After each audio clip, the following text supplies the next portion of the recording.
Salut Vincent. Salut, bonjour à tous les deux, bonjour à vous tous surtout. Quel plaisir de te retrouver. Tu viens pour un bouquin d'une personnalité que nous aimons.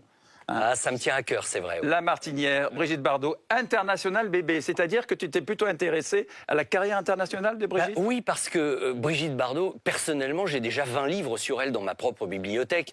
Et moi, qui suis-je pour faire le livre de plus qui n'intéressera forcément personne? Et il me fallait un angle et je mûris ce livre depuis déjà une bonne dizaine d'années parce que j'ai toujours été sidéré par la dimension internationale de Brigitte Bardot. Comment cette femme a pu avoir une telle carrière dans le monde entier, ça m'a toujours fasciné.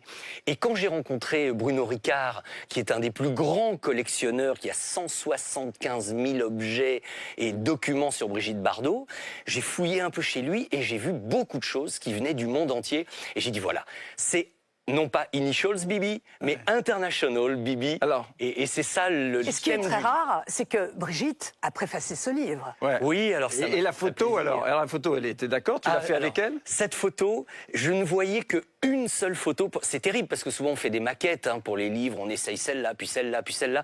Et depuis le début, je ne voyais que celle-ci parce que elle n'est pas posée, elle est sublimement belle, ça c'est un pléonasme, mais naturelle, souriante, joyeuse. Et elle-même m'a dit, voilà une photo qui annonce un livre joyeux et différent me concernant. Une donc ça m'a photo beaucoup touché, spontanée et enfantine. Alors Vincent, tu disais à l'instant que effectivement Bardot, c'était une gloire tellement exceptionnelle que presque oppressante dans les années 60 parce que la gloire a confisqué sa vie privée. Elle devait vivre volet fermé. D'ailleurs, quand on regarde le film de Louis Malle, Vie privée, on a une idée, c'est une mise en abîme, on a une idée de la vie réelle de Bardot. Est-ce que vraiment c'est un cas tout à fait unique dans l'histoire du cinéma mondial, une telle notoriété? À ce point, oui. Venant d'une icône française, on a évidemment des personnalités qui ont été connues dans le monde entier. Ça va d'Édith Piaf, c'est Marion Cotillard aujourd'hui, Catherine Deneuve. Il y en a.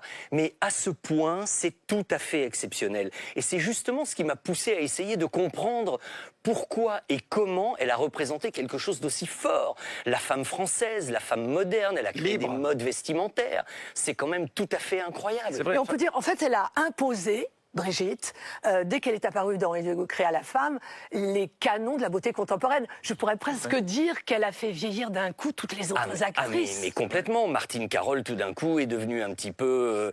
même Mylène de Mongeau. On les aime toutes, mais c'est vrai que tout d'un coup, waouh, la modernité folle, la liberté de ton, la liberté d'esprit de Brigitte Bardot ont fait qu'elles ont pris une petite claque, bien sûr. Et puis, il y a une chose qu'il ne faut pas oublier, c'est que Dieu créa la femme a d'abord été un succès aux États-Unis, et ensuite, la déferlante est arrivée en France et dans le monde entier. On a oublié ça avec le temps.